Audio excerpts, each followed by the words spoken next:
کسی چیز کی جب قسم کھائی جاتی ہے تو اس کے کئی مقاصد ہوتے ہیں. اللہ تعالیٰ نے قرآن کریم میں قسمیں کھائی ہیں تو ان کی بہت زیادہ حکمتیں، معنویتیں، مقاصد اور اغراض ہیں.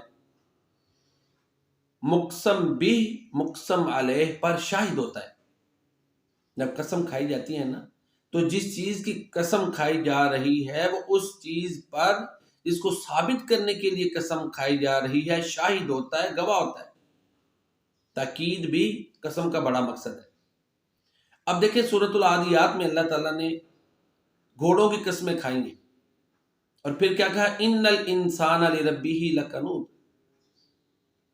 کہ ہانپتے ہوئے گھوڑوں کی قسم جو اچانک صبح حملہ کرتے ہیں، غبار اڑاتے ہیں، دشمنوں کی صفوں میں جا گھستے ہیں، جو تیز بھاگتے ہوئے چنگاریاں اڑاتے ہیں، یہ گھوڑے، ان کی یہ صفات، ان کی اور ان گھوڑوں کی اللہ نے قسمیں کھا کے کیا کہا کہ بے شک انسان اپنے رب کا ناشکرا ہے.